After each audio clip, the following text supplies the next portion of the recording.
Well, hello everyone. This is Akira's Anchor, and we are standing outside my current build, and of course, a creative copy of that world, just because it's easier once again to run around and show you things, get you familiar with what I'm doing here.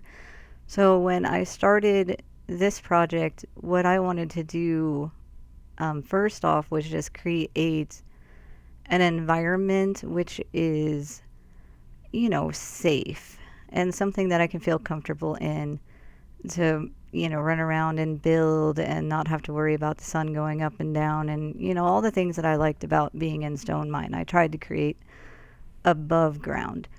So what I did was I started off by just plotting out a giant circle that's it's a 201 block diameter circle that I could just freely build in. So this is what we're looking at this point in time. So this is what I have so far. The idea is to just make a massive tower and to kind of fill it in as we go up. So outside design is pretty basic and simple. I just have, the emblem. I'm really happy with the bottom tier. The top one, I'm not too sure about yet. I do, I keep going back to it and trying different things to see if I can make it, look a little better. I think it looks kind of heavy. But there's always room to go back and improve upon designs and, as you have ideas that come. So outside here, I have this janky little pier that I built at the start of the game as a place to just try to go fishing, which ultimately didn't work out great because all my fishies and XP just kept getting stuck under here, which was really annoying. So at some point, we're going to just remove this and, completely redo that. Going around the backside, we have another issue that I'm going to have to deal with at some point, which is this river, which I really like this river, but my build kind of comes up and over it. And so I'm trying to think of how I want to deal with this. I'm kind of leaning toward just coming and filling it in. Um, because I could put like little pillars that like hold it up, but I think that just might look, not great. So, let's just go inside. There's nothing currently inside of the second tier. I just put in like a basic ceiling in that. But inside, what I've come up with is just different quadrants. Um, so basically, you have shopping quadrant over here, which is, where I put all the shops for, storage pretty much. But I just have different,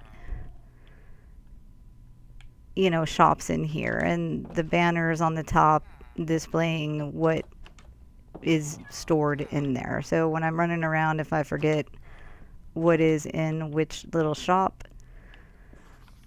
all I have to do is look up at the top and see, okay, that's my deep slate, that's my andesite, and all of that. So I do have this road design that I came up with for inside here, which I really like. I think it's pretty cool. It's kind of fun, playing around with the glazed terracotta and to see like what you can come up with that's not just gonna look horrible. Up the ceiling is something that I'm working on currently for because this is gonna end up being like 2 stories, the shopping center, and of course I have to figure out how I'm gonna put that stuff in. So currently, I have the main roads done for each quadrant. I have, I think, like 3 streets here. This one I didn't put a design down yet. I thought I did that, but I guess I didn't. This is the library where I have all the trading villagers, and it's 2 stories. So, and I think I'm happy with the amount of trades that I have going on right now. I think I'm done adding villagers at this point. 'Cause I did have some glitchy things happen with my villagers. This over here, this quadrant is my farming quadrant. So, you know, where you're gonna grow the crops and raise your animals. This was where I had my initial villagers for breeding. I took all their crops out because I don't want them to breed anymore. So they're just kind of in here, you know, being bored and lonely, but they're, you know, they're friends, so it works. This is this big giant pink building. Of course, I was super excited when, you know, Sakura Wood came out. And so I made the Sakura Inn. I love it. It's all nice and pink and girly. And I put this fence up here because initially I wanted to have random villagers in here just wandering around to make it look like, you know, that there were actually patrons in here eating and enjoying food. But like I said, I had some issues with some of my villagers, like trading beds and workstations, and it just turned out that I had to figure out which villagers were glitched, and I had to kill them, unfortunately. And so now I kind of am at the point where I have everybody, you know, lined up with where they need to be, so I don't have to run around and try to exchange beds every night. It was kind of a nightmare. But this is the downstairs, and then the upstairs is just all of the rooms, you know. And I was able to, after I killed my offending villagers, I was able to add more beds without it being an issue of people trying to steal people's beds and ugh. But so just simple in. There's a couple of things that I wanted to add in here. Like I wanted to put kind of like room numbers so that it looked more, you know, officially any. So I was gonna, and I'll probably get to that eventually, just put up item frames with random objects in it. This is the balcony up here. I put this lichen down and ugh, I don't know. I just did it temporarily to keep spawns from happening up here. So it's kind of ugly up on the balcony. I think by the time I got up here, I was just burned out of looking at pink all the time. So I didn't go through, you know, adding all the, like, because I wanted to put, like, planted stuff up here, which, you know, I can do that at any time. So this is the bank. This is, where, you know, I'm just storing the, you know, precious stuff. That I do have copper there. I didn't even remember doing that. My emeralds, my gold, the diamonds that I have so far. I'm glad that I have that many emeralds because I'm thinking I might need those for something really soon, but it just depends on what what I want to do about joining, you know, this ceiling here with the other buildings and making this transition smoother. But, well, you know, we have time to figure all of that out. So, next up, like I said, I don't want this to drag on forever and ever, but over here is just the tree building, you know, tree growing quadrant. And I also have my iron farm over here. So that's where the villagers are, and this is where the golems spawn. And it's pretty basic, but I mean, it's, you know, it works for me. Single players, you know, that's a lot of iron for just, you know, a single player world that's been alive for probably like 6 months. I've been actively working on this. This is just where I store the trees. Um, this over here is the industrial section. So this is where all the farms are going. So in this building, I try to do like a tartan pattern was the idea here, because in here is my wool farm. So I have all my, sheepies being auto clipped, you know, looking all happy, doing their thing, and I have every color, so I can collect that and use it at will. Plus, I gobs and gobs of white wool to do the outside of the tower so far. In here is the kelp farm.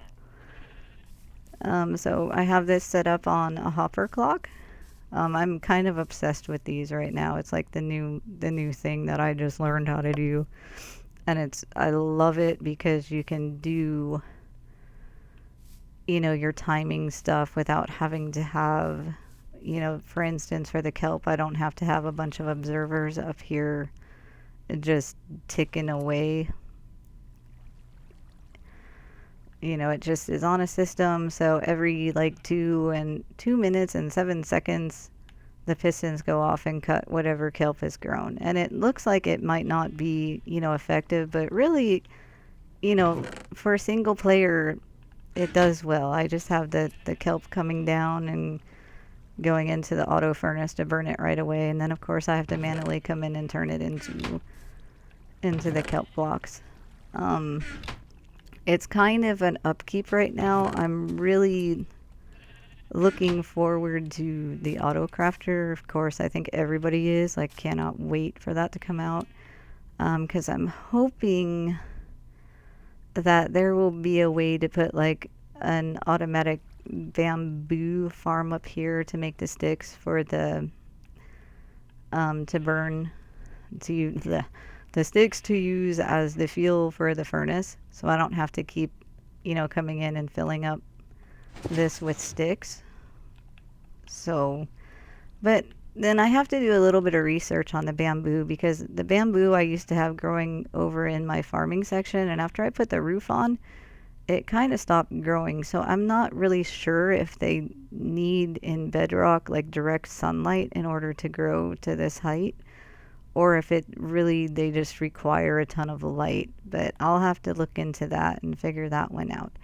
This is my sugarcane farm, and I am super finally over my sugarcane woes. This thing is working for me. It's in the right spot, so I'm in proximity of it, so that so that when it grows, it works. I have the minecart set up on another hopper clock, and this is my collection, so far. So I'm so happy about that. So I'll not have to sit there and worry about where am I going to get my paper from for blah, blah, blah, blah, blah. This is um, this is the flower factory here. It really needs some work. So I'm probably going to spend time playing around with it, to make it a little better, because I don't know, like I think because the line here is so long, like these pistons get out of sync a lot. And so I have to sit here and try to click this until they're all back in sync again.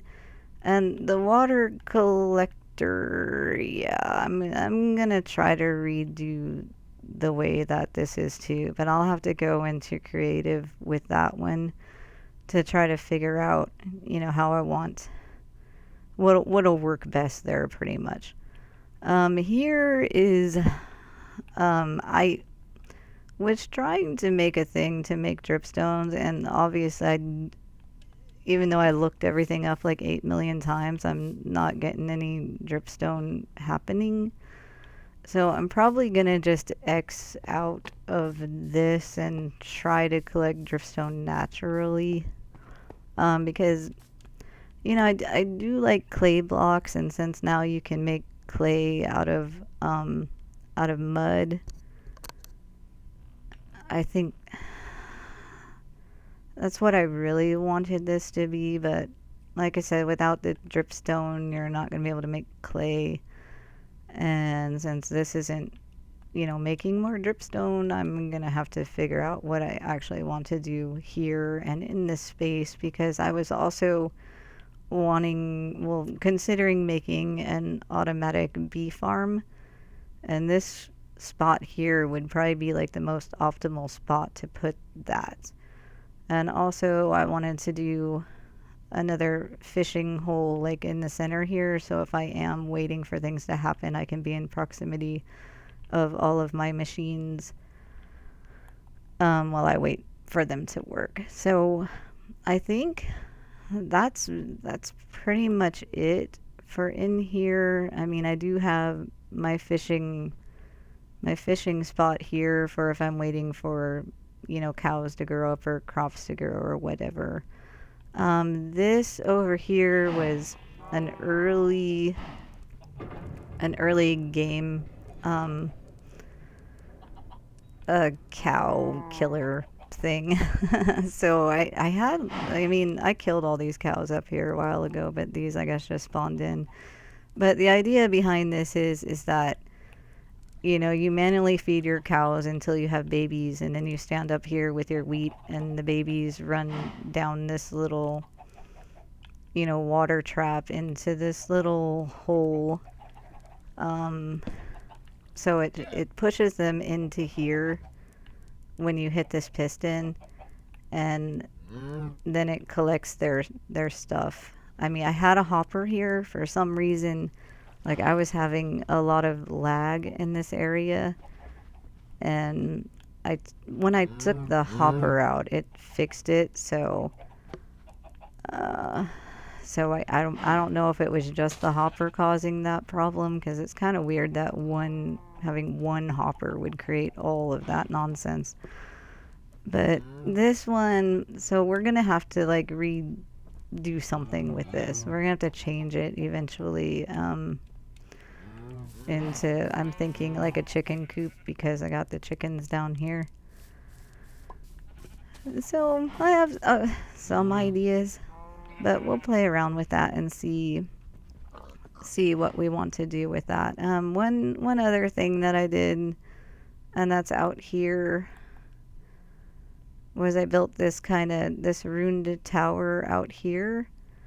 Just essentially so that I can have a little tiny ice farm on top of it. So I kind of made it like with the design that this building was, attacked at some point and hit by like a trebuchet or a cannon or something like that. So it's got like a giant hole in the side, and the rocks from it were kind of spewed around. Because I didn't want it to look like it was a livable structure, basically. And then I put the scaffolding stuff around it as though, someone was trying to fix it or trying to keep it from just falling over entirely. But this is, my little ice farm up here. And so I can collect some powdered snow if I needed. This block is not in the cold place, so it doesn't collect the powdered snow here. It just collects rain, which is irritating, as I had like this little tiny spot where it actually snows, and this is kind of like the only place around me where it snows. So I got kind of a little bit on the lucky side with just being able to have that for at the beginning. Of course, it's very, very inefficient. So if I need it for a little bit of ice, it's okay, but it's not okay if I'm gonna collect like a massive amount of ice. Oh yeah, the darkroom spawner. So that's what this giant thing is. I went overboard. I mean, I'm not gonna lie. I really wanted to build a darkroom spawner at kind of the max capacity to see what kind of drops I would get in it. If it would really be like, the endless swarm of falling mobs. Um, it's good. Don't get me wrong, it's good, but some of the problems with it is that there's so much space up there that the mobs wander around for sometimes a long time before they drop. And the spiders, I don't get very many spiders because once again, they just have all sorts of time in the world to just wander around up there forever and ever and ever before they, come down. So that's a little bit, irritating to me, but unless I want to go up and cut things down and redo the inside and everything, yeah. We'll just pop in so you can